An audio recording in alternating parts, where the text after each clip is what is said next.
مجھے اس کا حکم ماننا پڑے گا۔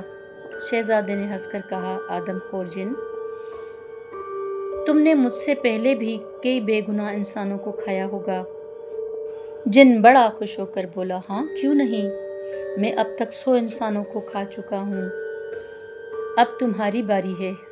شہزادہ عادل نے کہا، مجھے کھانے کے لیے تمہیں جہنم سے واپس آنا پڑے گا۔ شہزادے نے تلوار نکال کر کہا، ہوشیار ہو جاؤ، میں ان 100 انسانوں یا نوجوانوں کا انتقام لینے تم سے جا رہا ہوں جنہیں تم نے اپنی غذا بنایا تھا۔ جن کہکا لگانے لگا، انتقام؟ ہاں ہاں، تمہاری حیثیت ہی اور اوقات ہی کیا ہے کہ تم مجھ سے انتقام لے سکو؟ میں تمہیں 2 نوالوں میں ہی ہضم کر جاؤں گا۔ شہزادے نے مسکرا کر کہا، میرا گوشت تمہیں بدہضمی کر دے گا، بہتر ہے تم دفع ہو جاؤ۔ شہزادے کی بات سن کر جن غضبناک ہو گیا۔ اس نے غراتے ہوئے شہزادے پر حملہ کیا اور شہزادہ اچھل کر دور ہو گیا۔ جن خطرناک تیوروں کے ساتھ اس کی طرف بڑھ گیا۔ جو ہی وہ قریب آیا، شہزادے نے خود کو اس کی دسترس سے بچاتے ہوئے تلوار اس کے بازو پر رسید کر دی اور جن کا بازو کٹ گیا۔ جن تکلیف کی شدت سے دھاڑے مار رہا تھا اور دانت کچکچا رہا، پھر شہزادے کی طرف حملہ آور ہوا۔ اس بار شہزادے نے خود کو بمشکل اس کے ساتھ سے بچایا۔ جن کا حملہ بہت جارحانہ تھا۔ جن غرا کر بولا، تم کب تک میری دسترس سے دور بھاگو گے؟ آدمزاد، میں تمہیں ہرگز زندہ نہیں چھوڑوں گا۔ پھر اس نے تیزی سے جھپٹ کر شہزادے کو پکڑ کر اور اس کے لمحے شہزادے نے تلوار کے نکالی اور اس کو بازو پر دے ماری۔ پھر جن کا بازو کٹتے ہی شہزادہ اس کے ہاتھ سے آزاد ہو گیا۔ جن دونوں بازوؤں سے محروم ہو چکا تھا، مگر اس نے ہمت نہ ہاری اور منہ پھاڑ کر شہزادے کی دانتوں کو پکڑنے کی کوشش کرنے لگا۔ شہزادے نے فوراً دائیں طرف ہٹ کر تلوار اس کے گلے میں گھسیڑ دی اور تلوار کی نوک جن کی گردن کی دوسری طرف باہر نکل آئی۔ محافظ جن ذبح ہوتے ہی بکرے کی طرح ڈرا گیا اور زمین پر گر گیا، پھر تڑپنے لگا۔ شہزادہ عادل نے اس کے جسم سے تلوار کھینچی اور اس کی گردن پر وار کر کے اس کا سر تن سے جدا کر ڈالا۔ جن چند لمحے تڑپنے کے بعد ہلاک ہو گیا۔ اس کے مرنے کے بعد شہزادے نے تلوار نیام میں ڈالی اور سوچنے لگا کہ جن نے جس شہزادی گلنار کی آمد کا ذکر کیا تھا وہ کون ہے اور اس کا اس باغ سے کیا تعلق ہے۔ ایک جن کا غلام اور وہ بھی شہزادی کا، یہ کیسے ہو سکتا ہے؟ کیا وہ شہزادی جادوگر ہے؟ کچھ ہی دیر گزری تھی کہ آسمان سے ہنسنے کی آوازیں آنے لگیں۔ شہزادی نے سر اٹھا کر اوپر دیکھا تو 4 پریاں ہنستی ہوئی باغ میں اتر آئیں۔ ان میں سے 3 کا لباس سبز اور 1 کا لباس سرخ تھا۔ سرخ لباس والی دوسری پریوں سے زیادہ خوبصورت اور حسین و جمیل تھی۔ اس کا لباس اور سر پر تاج اسے شہزادی ظاہر کر رہا تھا۔ شہزادے کے دل میں فوراً خیال آیا، ہو نہ ہو یہی شہزادی گلنار ہے جس کا ذکر محافظ جن نے کیا تھا۔ وہ ان کی طرف دیکھتا رہا۔ پریاں باغ میں اتریں۔ اسی لمحے ان کی نظر شہزادے پر پڑی اور وہ حیران ہو کر رہ گئیں۔ سرخ لباس والی پری نے جن کی لاش دیکھی اور اپنی ساتھی پریوں سے کہنے لگی، یہ آدمزاد ہی ہے نا جن کا قاتل لگتا ہے؟ آؤ اسے پوچھیں کہ وہ کون ہے اور اس نے اس جن کو کیوں ہلاک کیا۔ پریاں شہزادی کی طرف بڑھیں۔ قریب آ کر سرخ لباس والی پری نے شہزادے سے کہا، اے خوبصورت آدمزاد، تم کون ہو؟ یہاں کیسے آئے ہو اور جن کو کیوں ہلاک کیا؟ شہزادے نے مسکرا کر پوچھا، شاید تم ہی شہزادی گلنار ہو، مگر تمہارا جن بہت بدبخت تھا۔ اس نے مجھ سے بد کلامی کی اور مجھے کھانے کی کوشش کی تھی۔ میں نے اسے ہلاک کر دیا تاکہ آئندہ وہ بے گناہ انسانوں کو اپنی غذا نہ بنا سکے۔ شہزادی گلنار پری نے کہا، تم بہت بہادر ہو، اس لیے میں تمہیں معاف کرتی ہوں، ورنہ اس باغ میں کسی کو داخل ہونے کی اجازت نہیں۔ کیونکہ یہ باغ طلسمی ہے اور میرے باپ شہنشاہ پرستان نے صرف میرے لیے بنوایا تھا۔ شہزادے نے مسکرا کر کہا، اے خوبصورت شہزادی، باغ ہو یا جنگل، سب کچھ اللہ تعالیٰ کا ہے۔ شہزادی شرمندہ ہو کر بولی، تم ٹھیک کہہ رہے ہو نوجوان، واقعی میں بھول گئی تھی کہ ہر شے کا مالک خدا ہے۔ بہرحال تم اپنے بارے میں بتاؤ، تم کون ہو؟ شہزادے نے کہا، میں شام کا شہزادہ عادل ہوں، مگر قسمت نے مجھے اپنے ہی باپ کا ملازم بنا دیا ہے۔ یہ کہہ کر اس نے ساری داستان شہزادی کو سنا ڈالی۔ شہزادی سوچ کر کہا، مجھے یقین ہے تمہاری سوتیلی ماں دلہن ملکہ چڑیل دیونی ہے۔ اس نے جس موذی دیو کے نام تمہیں رکا لکھ دیا ہے وہ آدم خور ہے۔ 12 سال پہلے اس دیو کا ایک لڑکی پرستان سے نکلی تھی اور مگر لوٹ کر نہ آئی۔ شاید دلہن ملکہ وہی ہو۔ بہرحال تم مجھے اس کا لکھا ہوا رکا دکھاؤ۔ شہزادے نے کہا، کسی کا خط پڑھنا بہت ہی بری بات ہے، مگر تم پڑھنا چاہتی ہو تو پڑھ لو۔ اس نے جیب سے رکا نکال کر شہزادی گلنار پری کو دے دیا۔ شہزادی نے رکا کھول کر پڑھا۔ لکھا تھا، یہ لڑکا میری سوکن ملکہ کا بیٹا ہے اور مجھے اس سے اپنی جان کا شدید خطرہ ہے۔ اسے فوراً سے پہلے ہلاک کر دیا جائے اور اس کے خون کا آخری قطرہ تک نچوڑ کر مجھے بھیج دیا جائے۔ اگر آپ نے ایسا نہ کیا تو تمہاری بیٹی اور نہ تم میرے باپ۔ شہزادی گلنار نے رکا پڑھ کر شہزادے کو سنایا تو اس سے دلہن ملکہ پر بے حد غصہ آیا۔ اس کا جی چاہا کہ اسی وقت واپس جا کر دلہن ملکہ کو مار ڈالے، مگر اپنے باپ کی وجہ سے اس نے ضبط کیا ہوا تھا۔ وہ بادشاہ کا حکم پورا کیے بغیر نہیں جانا چاہتا تھا۔ شہزادی گلزار نے شہزادے عادل سے ہمدردانہ لہجے میں کہا، شہزادے، تم اپنی سوتیلی ماں کی حقیقت سے واقف ہو چکے ہو، اب بتاؤ تمہارا کیا ارادہ ہے؟ شہزادے نے اٹل لہجے میں بولا، میں بابا حضور کے حکم کی تعمیل کیے بغیر واپس ہرگز نہیں جاؤں گا۔ شہزادی گلنار پری نے پوچھا، اگر تم کہو تو تمہیں پرستان پہنچا دوں؟ شہزادہ بولا، میں تمہاری مدد کیے بغیر پرستان پہنچنا چاہتا ہوں اور دیکھنا چاہتا ہوں کہ جس شہر کے بارے میں دلہن ملکہ نے مجھے ہدایت کی تھی وہ کس طرح مجھے وہاں پہنچا سکتا ہے۔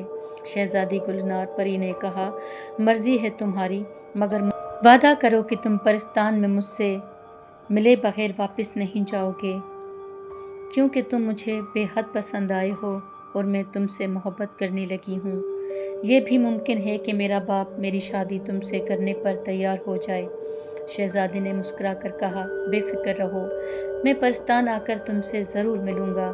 پھر شہزادی گلنار پری نے موذی دیو کے نام ایک رکا لکھا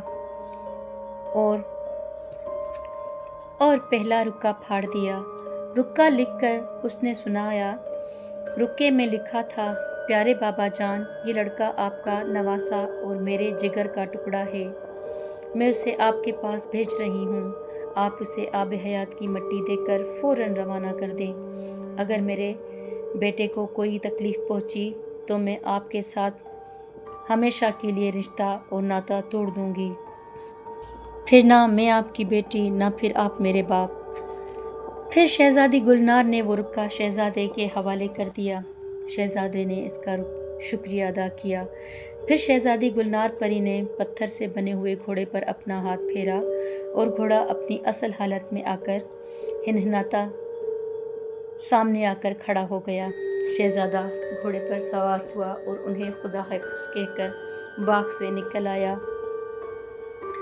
باہر آ کر وہ مغرب کی سمت گھوڑا دوڑانے لگا۔ دوسرے دن وہ جنگل میں پہنچا اور کالا شیر تلاش کرنے لگا۔ آخر وہ شیر اسے نظر آ ہی گیا۔ وہ شہزادے کو دیکھ کر فوراً بے دیو بن گیا۔ اس نے کڑک کر پوچھا، آدم زاد، تمہاری موت ادھر تمہیں کھینچ لائی ہے۔ اس طرف آنے والا آدم زاد کبھی زندہ واپس نہیں گیا۔ شہزادے نے مسکرا کر کہا، تم کون ہو اور شیر سے دیو کیسے بن گئے ہو؟ دیو نے کہا، میں اس جنگل کا بادشاہ ہوں اور میرے باپ کا نام موزی دیو ہے۔ شہزادے نے جلدی سے کہا، پھر تم تو میرے ماموں ہوئے نا؟ میں تمہاری بہن ملکہ شام کے بادشاہ کا بیٹا عادل ہوں۔ دیو نے چونک کر کہا، آدم زاد، میرا نام بلبلا دیو ہے اور مجھے دھوکہ دینا آسان نہیں۔ تمہارے پاس کیا ثبوت ہے کہ تم میری بہن کے بیٹے ہو؟ شہزادے نے رکا نکال کر اسے دکھایا۔ رکا پڑھ کر بلبلا دیو بہت خوش ہوا۔ اس نے ہنس کر کہا، پیارے بھانجے، تم نے مجھے پہلے کیوں نہیں بتایا؟ پھر دیو نے کہا، آؤ میں تمہیں پرستان لے کر چلتا ہوں۔ شہزادے نے کہا، ماموں، تم نے پہلے پوچھا ہی نہیں تھا، مگر مجھے تو پرستان کیسے لے چلو گے؟ بلبلا دیو مسکرا کر کہا، میں شیر بنتا ہوں، تم میری پشت پر سوار ہو جانا۔ یہ کہہ کر بلبلا دیو انگڑائی لی اور دوسرے ہی لمحے وہ ایک کالا شیر بن گیا۔ شہزادہ اس کی پشت پر سوار ہوا اور کالا شیر فضا میں بلند ہو گیا، پرستان کی طرف اڑنے لگا۔ بلبلا دیو کالا شیر کے روپ میں شہزادے کو اٹھائے کافی دیر تک اڑتا رہا، حتیٰ کہ وہ پرستان پہنچ گئے تھے۔ پرستان کی سرحدوں پر وہ زمین پر اترے اور شہزادے کو اپنی پشت سے اتار کر واپس اڑنے لگا۔ شہزادہ عادل اس کے جانے کے بعد پیدل ہی آگے بڑھنے لگا، کیونکہ وہ اپنا گھوڑا جنگل میں ہی چھوڑ کر آیا تھا۔ پھر کچھ دور ہی گیا تھا کہ اسے ایک دیو نظر آیا۔ دیو اسے دیکھتے ہی کھانے کے لیے آگے بڑھا۔ شہزادہ عادل نے نیام سے تلوار نکال کر کہا، رک جاؤ ورنہ میں تمہاری گردن اڑا دوں گا۔ دیو نے غصیلے لہجے میں کہا، اے آدم زاد، ایک تو تم بغیر اجازت کے میرے پستان میں داخل ہوئے ہو اور پھر مجھے دھمکی بھی دیتے ہو۔ شہزادے نے کہا، بکواس بند کرو نامراد، تم میری حیثیت سے واقف نہیں ہو، ورنہ تمہیں اتنی بات کرنے کی جرأت بھی نہ ہوتی۔ سنو، میں موزی دیو کا نواسہ ہوں اور شام سے اسے ملنے آیا ہوں۔ بلبلا دیو مجھے خود یہاں پر چھوڑ کر گیا ہے۔ اس دیو نے غور کر کے کہا، اب تو تمہیں کسی قیمت پر زندہ نہیں چھوڑوں گا، کیونکہ بلبلا اور موزی دونوں میرے دشمن ہیں۔ یہ کہہ کر اس دیو نے شہزادے پر حملہ کر دیا۔ شہزادے نے خود کو بچاتے ہوئے اس پر وار کیا۔ پہلا ہی وار کارگر ثابت ہوا اور تلوار دیو کے سینے کے آر پار ہو گئی۔ وہ زمین پر گر کر تڑپنے لگا۔ شہزادہ اسے یوں ہی چھوڑ کر آگے بڑھنے لگا۔ کچھ دیر جانے کے بعد اسے ایک پری دکھائی دی۔ پری شہزادے کو دیکھ کر حیران ہو گئی اور کہنے لگی، اے آدم زاد، تم کیوں کر پرستان میں داخل ہوئے ہو جبکہ پرستان میں انسانوں کا داخلہ بالکل بند ہے؟ پھر شہزادے نے مسکرا کر کہا، میں انسان کب ہوں؟ میں تو موزی دیو کا نواسہ ہوں۔ مہربانی کر کے مجھے اس کا محل دکھاؤ۔ پری نے کہا، مشرق کی سمت چل پڑو، چند فرلانگ کے فاصلے پر تمہیں سفید دیواروں والا محل نظر آئے گا، وہی موزی دیو کا محل ہے۔ شہزادہ مشرق کی طرف چل پڑا۔ چند فرلانگ چلنے کے بعد وہ سفید دیواروں والے محل کے سامنے جا پہنچا۔ اسی لمحے محل کا دروازہ کھلا اور ایک بوڑھا مگر طاقتور دیو آدم بو کرتا ہوا اس کی طرف دوڑا۔ شہزادے نے گھور کر کہا، خبردار، وہیں رک جاؤ اور مجھے بتاؤ کہ موزی دیو کا محل ہے یا نہیں۔ دیو چونک کر بولا، اوہ، تم موزی دیو کا کیوں پوچھ رہے ہو؟ تمہارا اس سے کیا تعلق ہے؟ شہزادے نے کہا، زیادہ ٹٹر نہ کر، میں اس کا نواسہ ہوں اور اس سے ملنے شام ملک سے آیا ہوں۔ وہ دیو ہنس پڑا اور کہنے لگا، آدم زاد، میں ہی موزی دیو ہوں، کہو تمہاری ماں خیریت سے ہے؟ شہزادے نے کہا، نہیں، اس کے پیٹ میں درد تھا اور اس نے مجھے آپ حیات کے چشمے اور مٹی کے لیے آپ کے پاس بھیجا ہے۔ پھر اس نے جیب سے رکا نکال کر بوڑھے موزی کے حوالے کر دیا اور بولا، نانا جان، یہ امی نے دیا ہے۔ موزی دیو نے رکا پڑھا اور آگے بڑھ کر شہزادے کو سر پر ہاتھ پھیرنے لگا۔ اس نے شہزادے کا ماتھا چوما اور کہا، میرے پیارے نواسے، میں نے تم سے سخت کلامی کی، مجھے معاف کر دینا، آؤ محل چلیں۔ وہ شہزادے کا ہاتھ پکڑ کر محل میں داخل ہوا۔ محل میں ایک بدصورت بڑھیا بیٹھی تھی۔ اس نے شہزادے کو دیکھا تو مرجی دیو سے بولی، میں کہتی تھی نا کہ اللہ ہمارے لیے آج انسانی گوشت ضرور بھیجے گا۔ موجی دیو نے ہنس کر کہا، بھیجا تو ہے، مگر یہ سن لو، یہ ہمارا نواسا شہزادہ عادل ہے۔ یہ سن کر موجی دیو کی بیوی نے اٹھ کر شہزادے کو پیار کیا اور اس کی بلائیں لینے لگی۔ وہ بہت خوش نظر آ رہی تھی۔ موجی دیو اور اس کی دیونی بیوی نے شہزادے کو خوب آؤبھگت کی اور اسے اچھے اچھے کھانے کھلائے۔ کھانا کھانے کے بعد موجی دیو نے شہزادے سے کہا، شہزادے آؤ میرے ساتھ آب حیات چشمے پر چلتے ہیں۔ شہزادہ اس کے ساتھ ہو لیا۔ محل کے صحن میں موجی دیو نے شہزادے کو کندھے پر بٹھایا اور ہوا میں اڑنے لگا۔ کچھ دیر بعد وہ پرستان کی پہاڑیوں میں پہنچ گئے۔ موجی دیو ایک چشمے پر اترا جو پتھریلی زمین سے پھوٹ کر ایک کھڈک میں جمع ہو رہا تھا، اور وہ بہت بڑا گڈھا تھا اور تہ نظر آ رہی تھی۔ شہزادے کو کنارے پر کھڑا کر کے موجی دیو پانی میں اتر گیا۔ پانی کی گہرائی میں نظروں سے اوجھل ہوا تو شہزادہ سوچنے لگا، کیوں نہ اس کا خاتمہ کر ڈالے۔ چنانچہ اس نے تلوار نکال کر اپنے پیچھے چھپائی۔ چند لمحوں بعد پانی سے موجی دیو کا سر برآمد ہوا۔ اس نے مٹی کی شہزادے کی طرف بڑھا دی۔ شہزادے نے مٹی لیتے ہوئے اچانک تلوار سر سے مار دی اور موجی دیو کا سر 2 حصوں میں تقسیم ہو گیا۔ وہ چیخے بغیر ہی پانی میں ڈوب گیا اور دوبارہ نہ ابھر سکا۔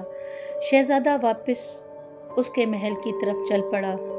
شہزادہ واپس محل پہنچا تو موجی دیو کی بیوی نے یعنی اس کی نانی آٹا گوندھ رہی تھیں۔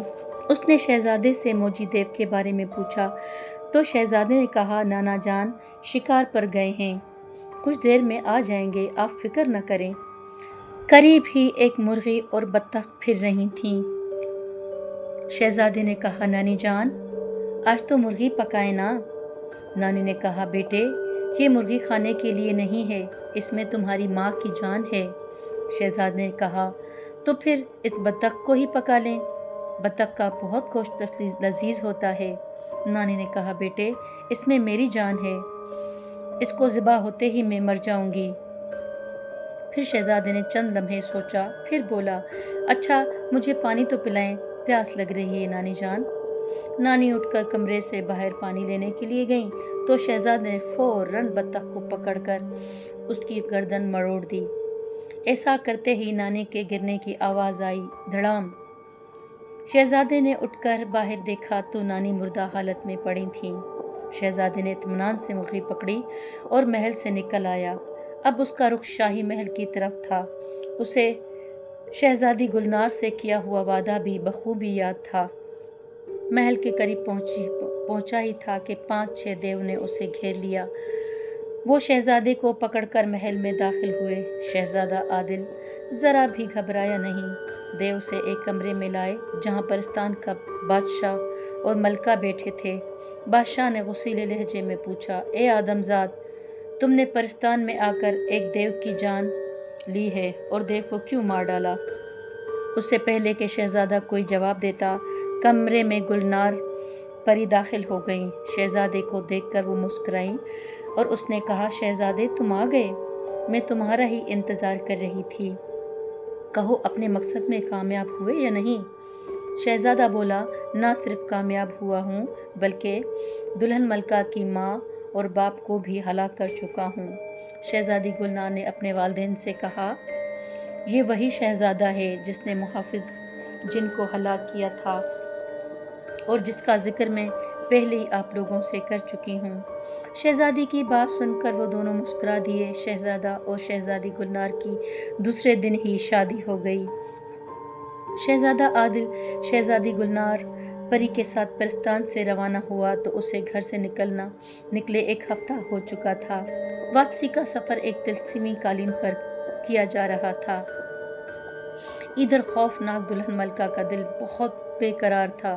اس نے اپنے سر کے بال آگ پر سینکے مگر اس بار اس کے باپ موجی دیو کا سایہ بالکل بھی ظاہر نہیں ہوا۔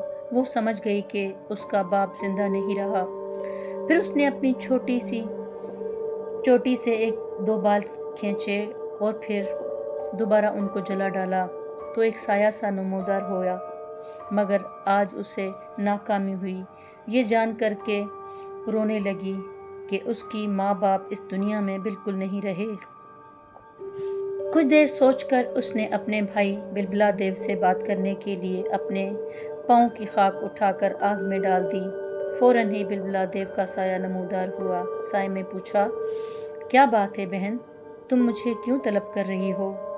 دلہن ملکہ بولی، ہمارے ماں باپ مر چکے ہیں، تم پرستان جا کر ان کے مرنے کی وجہ معلوم کرو۔ یہ بھی پتہ کرو کہ میں نے اپنے سوتن کے جس لڑکے کو پرستان بھیجا ہے وہ مر چکا ہے یا نہیں، یا پھر ابھی زندہ ہے۔ اور ہاں، میرا دل بہت بے چین ہو رہا ہے، شاید میری جان کسی کے ہاتھ میں ہے۔ بلبلا دیو کا یہ سایہ بولا، مگر تم نے تو اپنے خط میں لکھا تھا کہ شہزادہ عادل تمہارا بیٹا اور جگر کا ٹکڑا ہے اور اس سے اچھا سلوک کیا جائے۔ یہ سن کر دلہن چونک گئی۔ اس نے کہا، اوہ یہ بات ہے، تو یقیناً وہی ہمارے ماں باپ کا قاتل بھی ہوگا۔ تم فوراً پرستان جا کر اسے ہلاک کر ڈالو اور اس سے وہ مرغی چھین لو جس میں میری جان ہے۔ بلبلا دیو کا سایہ غائب ہو گیا۔ دلہن ملکہ بے چینی سے کمرے میں ٹہلنے لگی اور ادھر ادھر بھاگنے لگی۔ شہزادہ عادل طلسمی قالین پر شہزادی گلنار کے ساتھ اڑتا ہوا چلا آ رہا تھا۔ اس نے بلبلا دیو کو اپنی جانب آتے دیکھا تو بلبلا دیو کے تیور خطرناک تھے۔ قریب آ کر اس نے غضبناک لہجے میں کہا، شہزادے، تم نے میرے ماں باپ کو قتل کیا ہے، میں تمہیں زندہ نہیں چھوڑوں گا، یہ مرغی میرے حوالے کر دو۔ شہزادے نے ایک ہاتھ سے تلوار نکال کر، ماموں جان، میں مرغی آپ کے حوالے کرنے کے بجائے آپ کو آپ کے ماں باپ کے پاس نہ بھیج دوں، یہ زیادہ بہتر رہے گا۔ کہیے پھر کیا ارادہ ہے؟ بلبلا دیو نے غرا کر اس پر حملہ کر دیا۔ شہزادے نے خود کو بچایا، وہ قالین سے گرتے گرتے بچا۔ دیو دوبارہ اس پر جھپٹا، مگر شہزادے نے اس کے سر پر تلوار کے وار کر دیے۔ بلبلا دیو چیختا چلاتا ہوا زمین پر جا گرا اور اس کا بدن اتنی زیادہ بلندی سے گرنے کی وجہ سے پھٹ گیا۔ شہزادہ عادل نے اطمینان کا سانس لیا۔ وہ شہزادی گلنار کے ہمراہ شاہی محل پر پہنچا اور پھر قالین کو بلندی پر روک لیا۔ دلہن ملکہ نے اسے دیکھا تو چلا کر بادشاہ سے کہا، اس لڑکے سے مرغی لے لیں ورنہ میں مر جاؤں گی۔ بادشاہ نے کہا، عادل، مرغی ملکہ کو دے دو اور سناؤ، تم پرستان سے آب حیات کے چشمے کی مٹی لے آئے ہو؟ شہزادہ عادل نے کہا، ہاں ابا جان، مگر سن لیجئے، میں آپ کا بیٹا عادل ہوں۔ آپ نے مجھے میری ماں کے ہمراہ اس چڑیل دلہن کے کہنے پر محل سے نکال دیا تھا۔ یہ چڑیل انسانوں کا خون پیتی ہے اور ہر رات ایک نئی کنیز کو ہلاک کرتی ہے، اس کا ثبوت یہ ہے۔ یہ کہہ کر شہزادے نے مرغی کی گردن مروڑ دی۔ فوراً ہی ملکہ کی گردن ٹوٹ گئی اور وہ زمین پر گری اور تڑپنے لگی اور پھر ہلاک ہو گئی۔ مرتے ہی چڑیل دلہن کی شکل بدل گئی۔ اب وہاں پر ایک بدصورت اور خوفناک چڑیل پڑی تھی۔ اس کی شکل دیکھ کر بادشاہ ڈر گیا۔ اس نے شہزادے سے معافی مانگی اور شہزادے کو اپنے سینے سے لگا کر ندامت کے آنسو بہانے لگا۔ جب اس نے سنا کہ اس کا بیٹا پرستان کی پری شہزادی بیاہ کر آیا ہے تو وہ بہت خوش ہوا۔ اسی روز وہ خود جا کر شہزادے کی ماں کو محل میں واپس لایا اور اس سے اپنی غلطی کی معافی مانگی۔ ملکہ نے اسے معاف کر دیا۔ بادشاہ نے دوسرے ہی دن تخت تاج شہزادے کے حوالے کیا اور خود کو یاد الہی میں مشغول کر دیا۔ تو دوستو، یہ کہانی آپ کو کیسے لگی؟ کمنٹ میں ضرور بتائیے گا۔